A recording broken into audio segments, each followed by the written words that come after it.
Okay, welcome back everybody from finals and intersession. As we start this new semester, we began the story of Yaakov seeking out the bracha that was meant for Esav by first trying to understand a little bit of background as to who Yaakov and Esav were, what their character was like beforehand. And this was important because we know that in the story of the brachot, Rivka is going to come up with this plan to mislead Yitzchak. Right? Rivka is going to give Yaakov the idea to dress up like Esav and to bring Yitzchak the type of food that Esav typically brought, meat that Esav would have hunted. And you have to wonder, if Yitzchak and Rivka have a normal marriage, why can't Rivka just go to her husband and say, listen, I know you like Esav, but you've got it all wrong. I got a prophecy that Yaakov was going to be the preferred child, and looking at their character, Yaakov's a better person, so just give Yaakov the bracha. Why can't Rivka go say that to her husband? Why instead does she need to come up with this whole plan to mislead Yitzchak? So in order to appreciate that, we need to do a couple of things. First, we need to go back for a moment and remind ourselves of what exactly we know about Yaakov and Esav until this point. And here you can go back if you need to and watch the video that I already posted about Rashbam and Rashi's approaches to the characters of Yaakov and Esav in Perek Chafhei, where they're born and where the bracha is purchased. And if you look back at that, you'll see, as we discussed, that Rashbam makes a very strong case that in the simple pshat, in the pshuto shel mikra, the simple reading of the psukim, Esav doesn't seem like that bad a guy, right? So if Esav is an okay guy, he earns a decent living as a hunter, he brings home food for the family, even if that's a bit more of a violent profession than Yaakov the shepherd, maybe Esav is worthy of a bracha. And so the first thing we have to ask ourselves, which is what is going to be the focus of this little video, is why is Rivka right in the first place? Why is Rivka right that Esav needs to lose the bracha and Yaakov has to get it? Only once we understand why it's so critical that Yaakov get the bracha and Esav not get the bracha, only then can we appreciate why Rivka might have gone so far as to trick Yitzchak, to do anything she could, even trick him, because she had to guarantee that Yaakov get the bracha and that Esav not get the bracha. So, as our final introductory unit, we looked at the very, very end of Perek Chavav.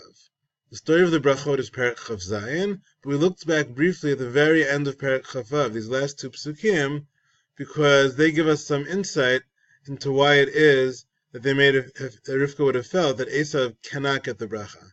So again, until now we know that Esav is a hunter, which might not be the best profession, but it doesn't have to be that bad. We know that Esav sold the Bechorah, but there could have been good reasons for that. Rashbam suggested maybe Esav felt he's not going to live long enough to collect the Bechorah. But over here, we look in these psukim and we're told, this is in the very end of Perek Chavav, Vayhi Esav ben 40 shana, Vayikach isha et Yehudit bat Be'eri hachiti, Vet Basmat bat Elon hachiti. So Esav is 40 years old and he marries these two women, Yehudit and Basmat, both of whom are the daughters of Hittite men, of Chitim. Now, the first thing that jumps out at us is that Esav was 40 years old. That catches our attention because if we were paying good attention in previous prakim, we know that when Yitzchak was let's do a search for Ben Arba'im, who else was 40 in Breshit? And we find earlier, Vayhi Yitzchak ben 40 shana, when Yitzchak was 40 years old, that's the time Bekachtoat Rivka, when he took Rivka, Batuel Aramean Pidan Aram, daughter of Betuel the Aramean from Aram, sister of Lavan the Aramean, Loli Isha, to be his wife. So Yitzchak married Rivka at 40, and therefore, in that sense, Esav getting married at 40 is Esav being like his father. And we discussed in class how this might just be that Esav in general likes to do stuff like his father. It might even be more than that, that Esav's best quality seems to be his desire to treat his father well. He brings his father food, and so maybe he felt it would please his father to get married at the same age. And so, at face value, this is a very nice thing, that Esav is getting married at the same age of Yitzchak. He wants to be like Yitzchak. And yet, the next pasuk tells us, "Vatiyana morat ruach liYitzchak u'Rivka." This was morat ruach. In class, we discussed how the word morat here is a little bit difficult to translate. Some commentaries and translators think it's based on the word lehamrot, which means to rebel, that what he did was rebellious. We preferred in class the explanation we saw in the BDB dictionary. That's the dictionary that pops up when you click on the word Nol HaTorah, which connected the word morat here to the word maror, bitterness. That this was bitter, literally a bitter spirit, right? Sort of a feeling of grief and bitterness for Yitzchak and Rivka. So Yitzchak and Rivka clearly do not like these marriages to Yehudit and Basmat. And so he said it must be that even though Esav emulated Yitzchak in getting married Ben Arba'im Shana at age 40, nevertheless, there's something about this marriage that's very much at odds with Yitzchak and Rivka, and the way Yitzchak did his marriage to Rivka. And so we looked in Radak here to help us out. You can see the Radak here on my computer, but instead, to make things a little easier for you to follow, we're going to read it in the same text that we gave you in class on our handout. Let's blow it up here so you see it nice and clear. Says the Radak, Vahi Esav. Lo nasa isha ad shehaya ben 40. Esav didn't get married until he was 40. Kimo aviv, just like his father. So Radak is noticing what we noticed, that Esav getting married at 40 is like Yitzchak, right? That's why I asked you, according to Radak, in what way was Esav's marriage like Yitzchak's? That they both got married at age 40, Ben Arba'im. However, says Radak, what underlies that? So Esav was showing himself, mar'ah, right? Lirot is to see, laharot is to make others see, to show off to others. Esav was mar'ah atzmo, he was showing himself off to others, ki midameh la'aviv, that he's trying to make himself similar. Domeh is similar. Esav is trying to make himself similar, midameh la'aviv, to his father. So externally, outwardly, Esav is saying, look at me, I'm just like Yitzchak. Yitzchak got married at 40, I got married at 40. I marry the same way my dad does. But when it comes to the substance, right, in what way is his marriage not like Yitzchak's?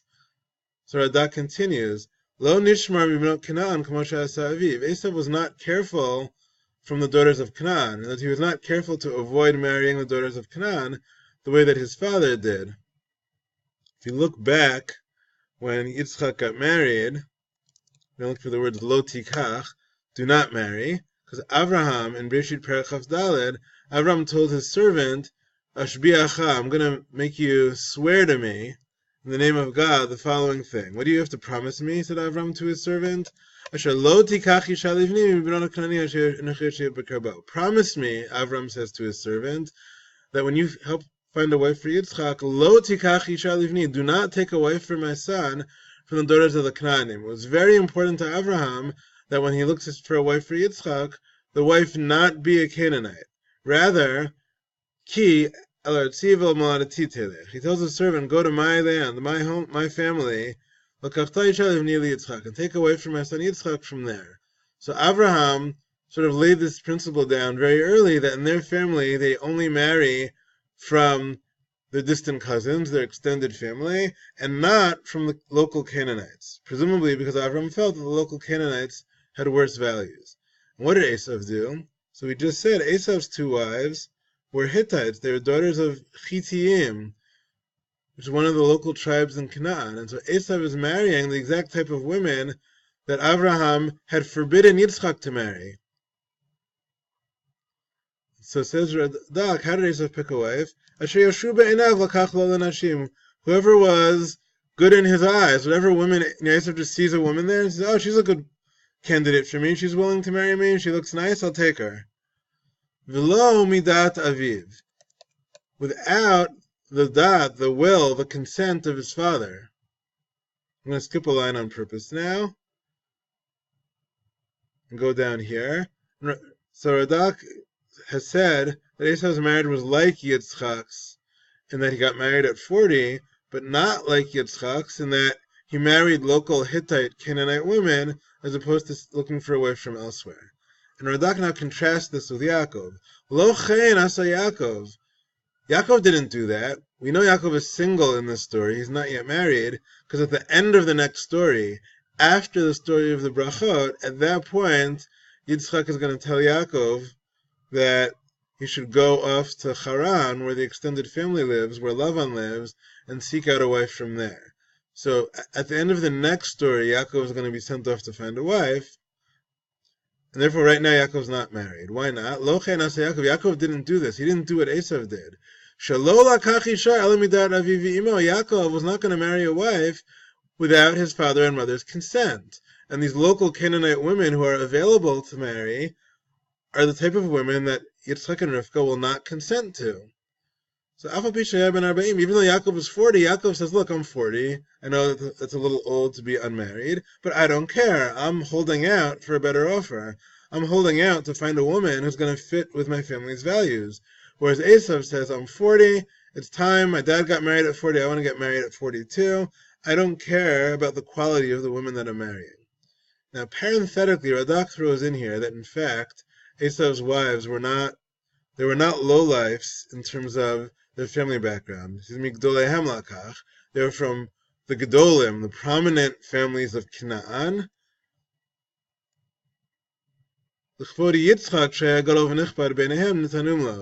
Because of the honor of Yitzchak, right? Yitzchak is from this prominent family. Avraham was an important man with this whole clan of followers and servants. Yitzchak inherited all that. And so Radak points out something interesting here. Esav can get women who are going to be prominent, gadol v'nichbad, who are going to be prominent within the Canaanite families. And so in that sense, Esav may feel like he got women who are a good catch. They're from important local families. But that's not really going to make Yitzchak happy. Yitzchak doesn't need the kavod of marrying prominent Canaanite or Hittite families. He just wants wives who are good people, from good families, not good in the sense of honorable, distinguished clans, but good families in the sense of family, people who are going to share his values.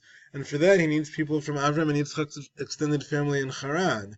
And so, we compare this in class to somebody who wants to be like his favorite quarterback, so he wears the same jersey number. So in terms of numbers, he's just like that quarterback, but he doesn't study how the quarterback plays. He doesn't exercise the way that star quarterback works out in the gym. If you want to be like that person, it's much less important to wear the same jersey number. It's much more important to say, what did that guy do to make him a star quarterback? How does he work out? How does he practice? How does he watch game film of his opponents? If I can learn how to do those things like him, then I can be like him. And so Esav follows Yitzchak on the most superficial thing, the age at which he got married, but he doesn't follow Yitzchak on the thing that's a matter of substance, right? Which quality of woman is he going to marry? And Radak adds at the end here, Lo chen asa Yaakov. Yaakov didn't do that. In fact, Yaakov does the opposite. Yaakov says, even though I'm 40, and so in terms of the superficial aspect of marriage, what age you get married, I'm the age that my father got married and I'm still single, but Yaakov says, that's okay with me. I don't care about the superficial part.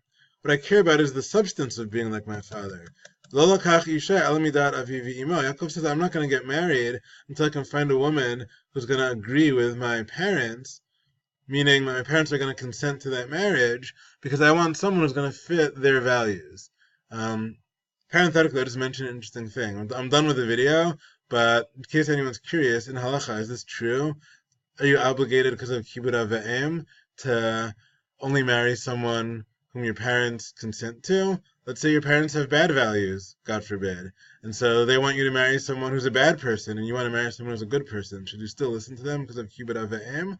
So that's something, if you're paying close attention to some of the Gemara that you're learning this year in 9th grade, you know that's a very complicated discussion that is covered in our 9th grade and 10th grade Talmud curriculum. So here, in this case, where Yitzchak and Rivka have good values, clearly the right thing to do is to marry a woman who they're going to approve of, because that means marrying someone who has good values like them, as opposed to Esav, who married wives with bad values. But let's say it's more complicated. Let's say your parents want you to marry someone for some superficial reason, only somebody who's from their ethnic group, or only somebody who goes into a certain profession. Should you still listen?